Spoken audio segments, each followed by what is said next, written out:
هذا العدد برعاية لابوراتوار روش.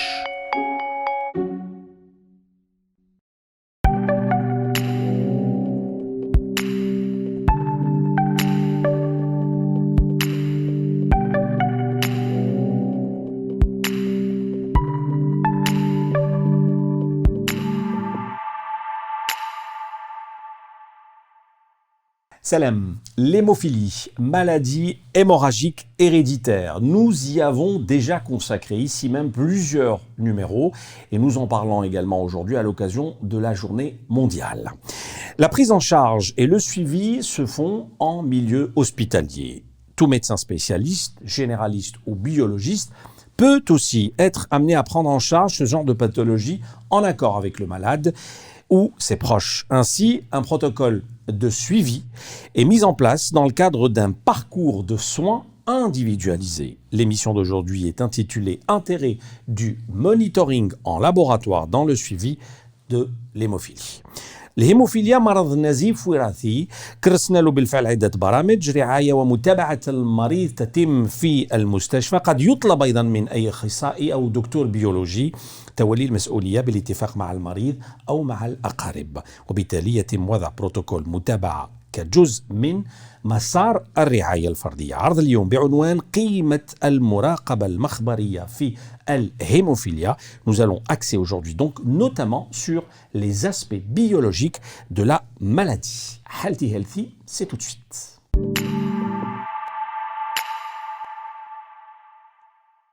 Et nous recevons aujourd'hui pour en parler le professeur Rania Hariti. Bonjour professeur. Bonjour monsieur Lahari. Vous êtes chef de service centre hémobiologie et transfusion sanguine au CHU Bab Oued Alger. Merci d'avoir accepté notre invitation. Nous allons commencer, professeur, par définir l'hémophilie sur le plan biologique. Nous comptons 3 formes d'expression clinique, sévère, modéré et mineur.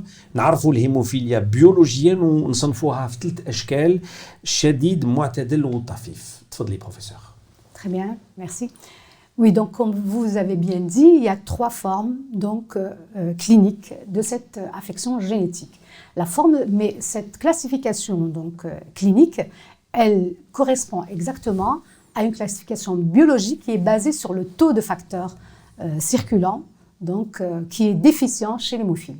La forme sévère donc correspond à un taux inférieur à 1% de la normale. La forme modérée correspond à un taux exactement situé entre 1 et 5%. Et la forme mineure correspond à un taux donc de 5 à 40%. Et cette classification donc biologique, elle est consensuelle, elle est admise donc à l'échelle internationale. Donc il y a eu des débats, mais c'est la classification actuelle qui correspond justement où il y a une corrélation entre la symptomatologie clinique et le taux de facteurs circulants.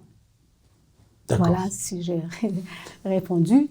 Donc, alors, parlons maintenant de cette histoire de sang, de coagulation, dam, takhatur. C'est des mots qui reviennent systématiquement. لما نتكلموا عن مرض الهيموفيليا. Oui, très bien. Alors, je voudrais dire que le sang, tout le monde le sait, c'est un fluide. C'est le terme que je préfère employer par rapport à liquide. Alors, le sang, c'est un tissu qui est constitué de différentes cellules qui baignent dans un fluide.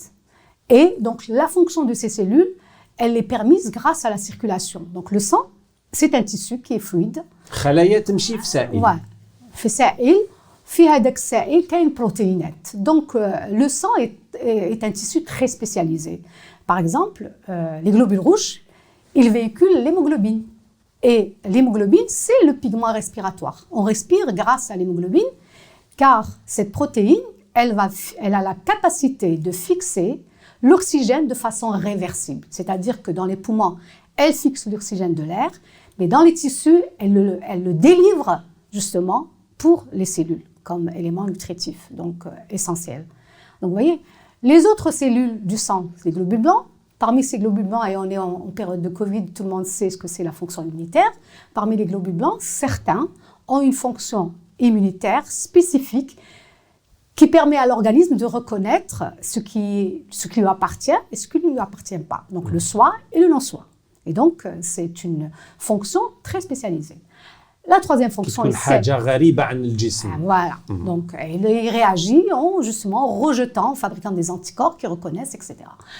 Donc, la troisième fonction et qui nous intéresse aujourd'hui, c'est l'hémostase, c'est-à-dire la capacité qu'a le sang, justement, de coaguler lorsqu'il est hors des vaisseaux.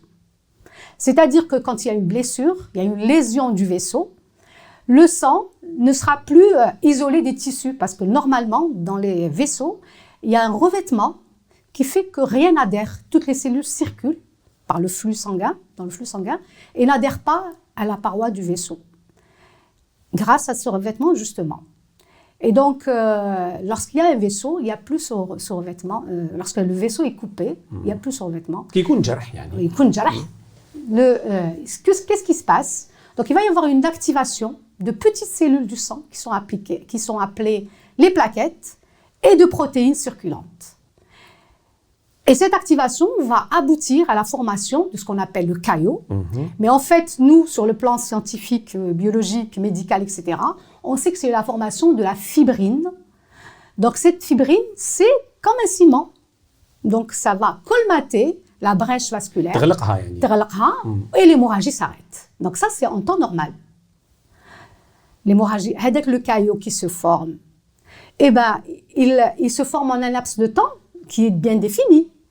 Et il doit, d'autre part, grâce donc à la capacité de l'organisme de se protéger, donc d'une part de l'hémorragie, mais d'autre part de la thrombose, eh ben, ce caillot, il doit être lisé, aussi dans un temps qui est bien défini. D'accord. Donc ça, c'est ce qui se passe normalement. Alors, ce processus qui s'active, donc dès qu'il y a la lésion vasculaire, il est médié par les plaquettes d'une part, mais aussi par des protéines. Et c'est là où on arrive à parler justement des facteurs qui manquent dans l'hémophilie, puisqu'il y a l'hémophilie A, où c'est le défaut en facteur 8. Ce sont des protéines qui sont désignées par des chiffres romains. Donc le facteur 8 manque chez l'hémophile A. Et il y a le facteur 9 qui lui manque chez l'hémophilie B. Alors il faut savoir qu'il y a deux hémophilies donc, mais qui sont classées de la même manière. Donc si on revient à la classification que vous avez donnée, mais l'hémophilie A, c'est la plus fréquente. Donc on dit que 85% des hémophiles sont de type A et les 15% restants sont de type B. دونك عندنا عجز في عاملين مضادين اللي يدخلوا يعني في عين الاعتبار 8 و 9. فوالا 8 مخصوص عند الهيموفيل A و9 مخصوص عند الهيموفيل B. ما يكونوش مخصوصين في زوج. On est hémophile A, on est hémophile B. Voilà, donc on est plus souvent hémophile A. Alors qu'est-ce qui se passe? Comment ils jouent ce rôle? Ces deux protéines se lient à la surface des plaquettes dont je vous ai parlé, lorsque les plaquettes auront adhéré à la paroi lorsqu'il y a la lésion. Et ces protéines, donc là, vont former un complexe enzymatique. Donc les biologistes connaissent ça. Le facteur 8, c'est le catalyseur. Le facteur 9, c'est l'enzyme. Et donc, elles vont, à leur tour, activer une autre protéine parce que ça va être une réaction cascade enzymatique. C'est pour ça que c'est très puissant. Il faut que le caillot se forme rapidement pour empêcher l'hémorragie, nazif. Et donc, l'activation en aval va finir par entraîner une enzyme qui normalement n'existe pas dans le sang circulant. Cette enzyme s'appelle la thrombine. Bon, je suis désolée, je suis biologiste, donc je suis obligée d'employer certains termes. ما عنديش اسم بالعربية. ما عنديش اسم عربية باش نقول لك باش هي هاد لا ترومبين. هاد لا ترومبين تخلق دونك في الدم باش justement elle va transformer le fibrinogène que tout le monde connaît en fibrine, qui est justement avec le caillot. Quand on prend un caillot de sang qui est rouge, si vous le faites passer sous un robinet, sous un flux, un écoulement d'eau, enfin, et ben, تحت الماء, دوبوه ما يدوبش, الدم قاع يروح الأحمر ويبقى هذاك le gel بيض. C'est ça le caillot, la fibrine, c'est هذه هي. Donc, vous avez vu, le sang se transforme en corps solide. Et c'est un fluide, c'est devenu un corps solide, mais in situ, au niveau de la lésion. Avec tous les dangers que ça peut provoquer. Voilà, bien sûr. Donc, on revient donc à l'hémophilie. Donc, le facteur 8, la thrombine هذيك, pardon, مخصوصة عند l'hémophile, sévère, بزاف. Et donc, يبقى له النزيف spontanément, يسيح له الدم, il fait des hématomes qui se compliquent ensuite. D'accord. Alors, expliquez-nous maintenant, professeur Khaliti. Oui, il y a oui, bien encore un sûr. détail que vous souhaitez rajouter? On a fait le tour. Là, je vous ai vraiment oui. laissé nous expliquer.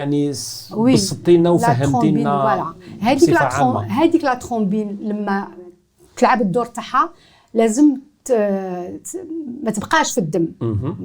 لازم ما تبقاش في الدم خاطش الدونجور c'est une enzyme très efficace. D'accord. Donc je reviens donc à cette hémostase, cette coagulation, c'est un processus qui est très efficace parce qu'il doit arrêter l'hémorragie, mais c'est également un processus qui est justement régulé pour empêcher justement qu'il y ait c'est comme une balance. Vous avez d'un côté l'activation pour arrêter l'hémorragie, mais d'un autre côté son inhibition pour que le sang reste fluide.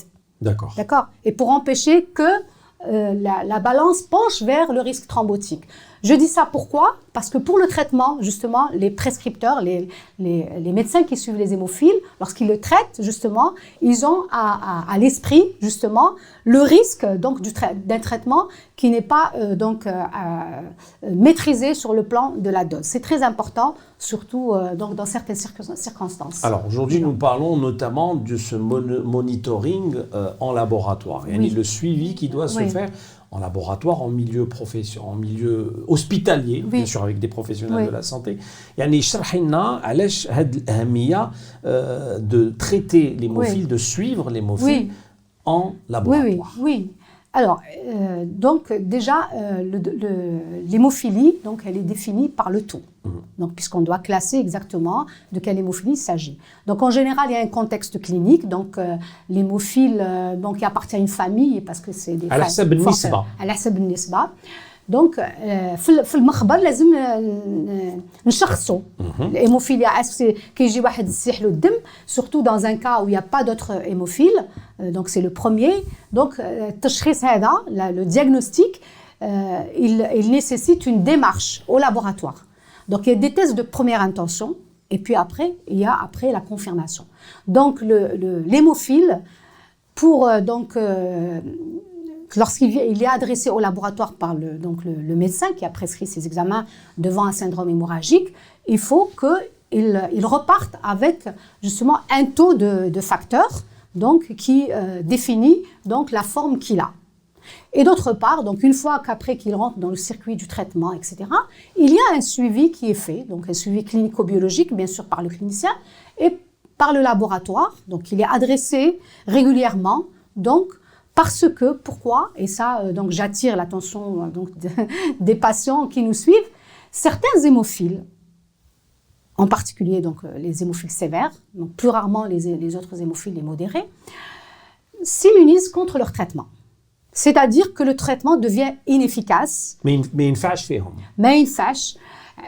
دونك لا خاطرش علاش؟ لا خاطرش الإنسان هذاك ما عندوش هذيك لا بروتين ما يعرفهاش comme je disais donc il ne reconnaît pas puisque le traitement consiste à lui apporter la protéine qui lui manque la substituer donc l'organisme la reconnaît comme étrangère donc il va donc produire un anticorps qui va justement neutraliser qui va la combattre.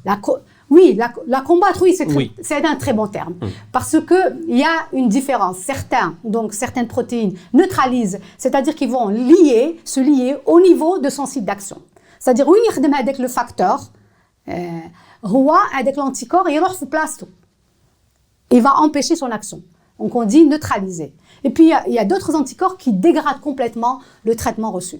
Donc le traitement, c'est l'impasse thérapeutique. Très bien. Voilà. Alors professeur Khaliti, مقارنة بالأمراض عندك un autre oui, détail. alors Il y a tellement de choses à dire en biologie. Il y a tellement de choses, oui, il y a tellement de choses, c'est passionnant, mais donc alors il faut justement savoir, donc quand un traitement devient inefficace, le médecin adresse le patient et le laboratoire, mais c'est pas tous les laboratoires qui ont la possibilité de faire cette recherche-là, recherche et met en évidence justement cet anticorps, d'accord?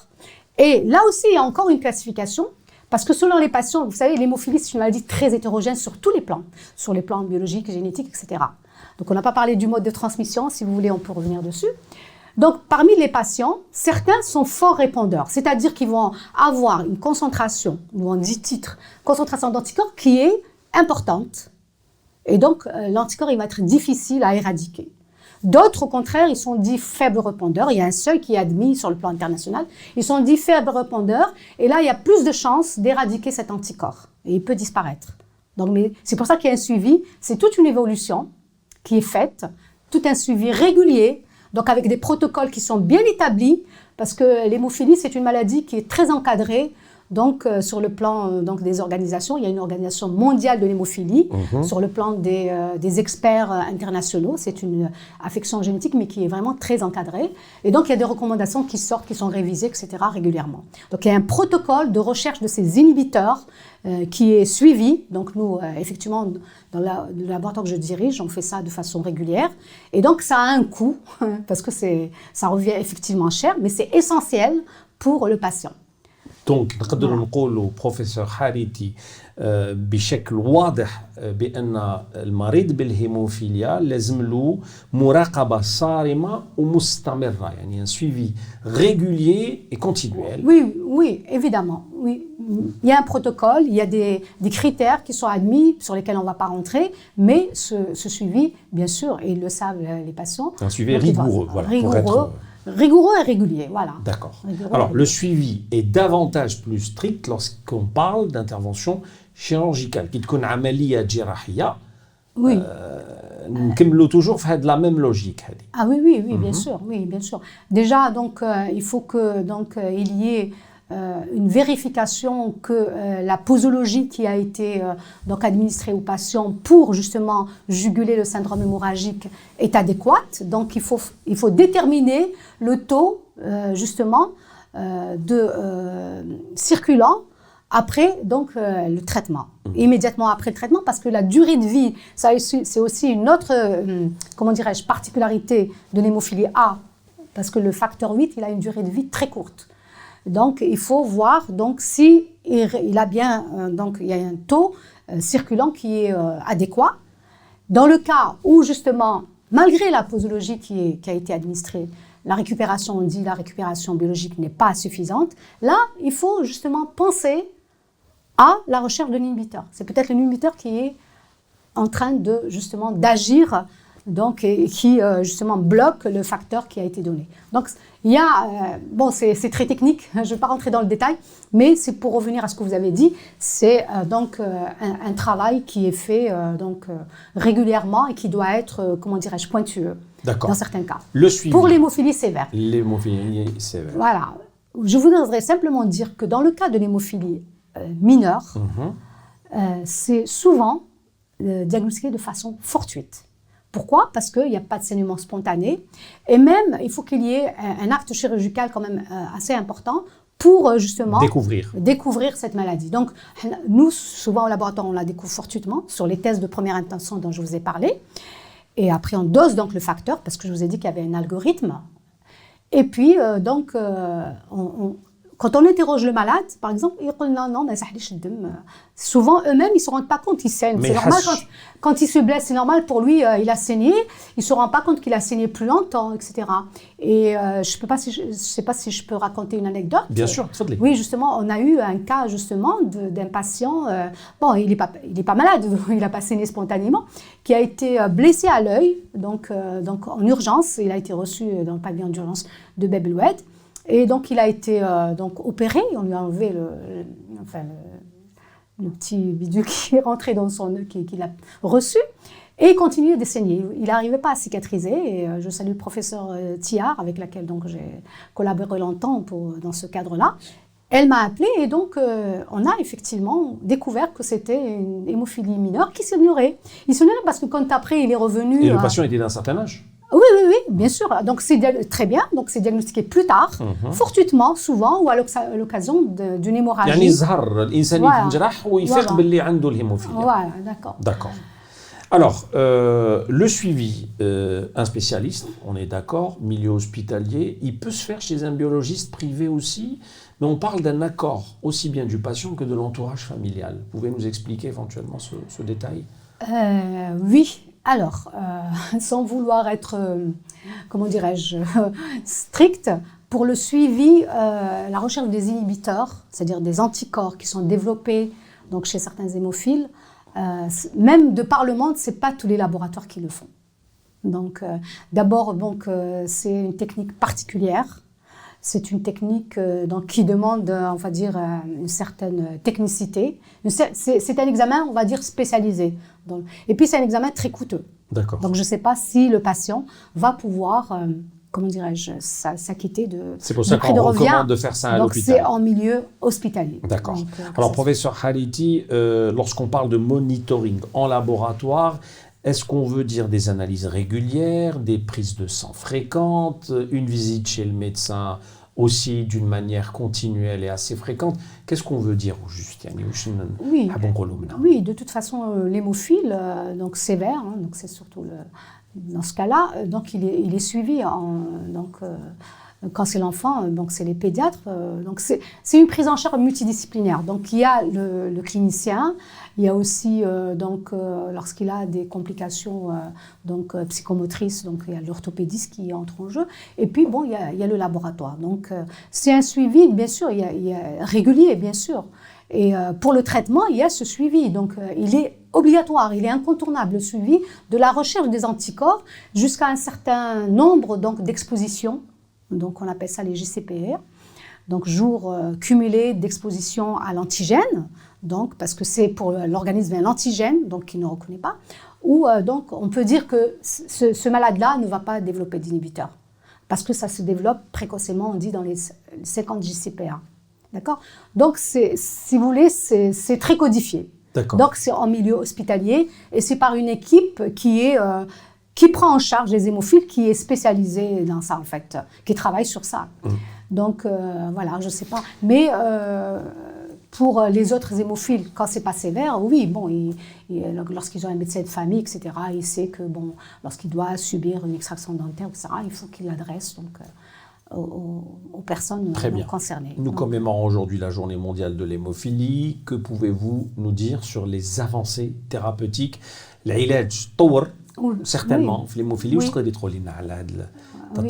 Oui, non, c'est une très bonne question. Donc, il y a beaucoup de progrès qui ont été réalisés dans l'hémophilie depuis très longtemps.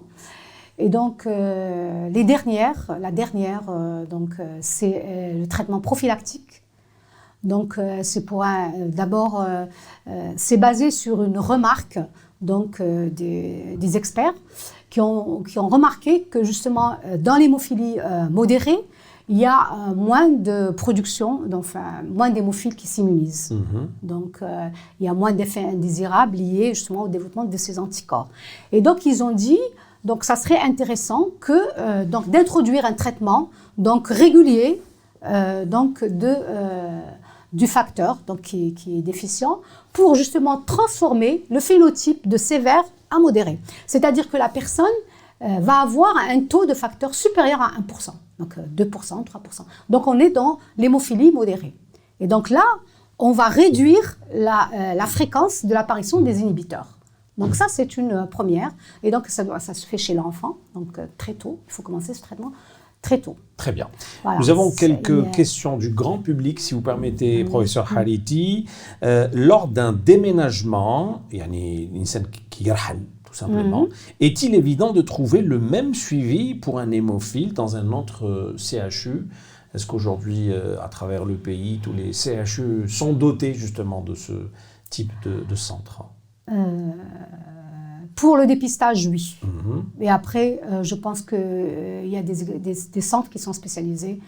Plus que d'autres. Plus que d'autres. Et donc, il faudrait que ça se développe. Effectivement, c'est une très bonne question. Mais là, donc, c'est une volonté politique de pouvoir développer des centres de diagnostic à la portée de tous. De tous et dans les régions. C'est vrai que dans les contrées qui sont éloignées des grands centres, c'est un problème, effectivement. D'accord. Donc, on reçoit des malades qui viennent de l'intérieur du pays pour la recherche des inhibiteurs, justement. Et c'est quand même malheureux. Deuxième question, l'hémophile peut-il se prendre en charge lui-même comme pour un diabétique? Si oui, à partir de quel âge? Oui, dans le traitement prophylactique, moi je ne suis pas clinicien, mais je vais répondre par rapport à cette question. Effectivement, donc il y a une éducation qui se fait justement pour le traitement prophylactique, qu'il apprenne ou son entourage apprend à lui injecter justement le produit donc dans les délais qu'il faut, etc. Mais pour le contrôle, le dosage, donc obligé d'aller au laboratoire. Pourquoi on appelle laboratoire? C'est là que se fait le travail donc du dosage, de savoir quelle est la concentration justement de ce facteur. Dernière question, on est en plein Ramadan, donc une question sur le jeûne. Un hémophile peut-il jeûner? Enfin, je vous la pose, elle est... Voilà, c'est une question qui revient souvent. Bon, je pense que, bon, في الحديث ديني, donc la santé, je pense que c'est...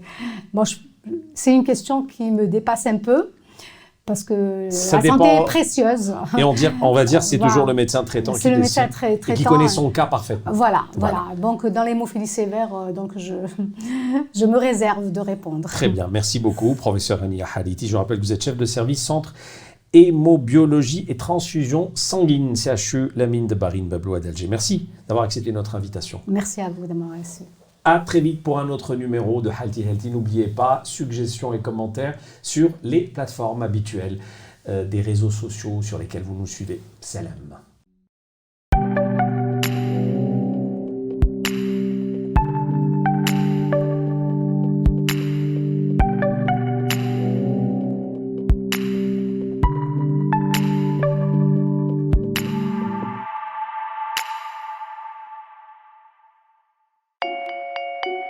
هذا العدد برعاية لابوغاتوار غش.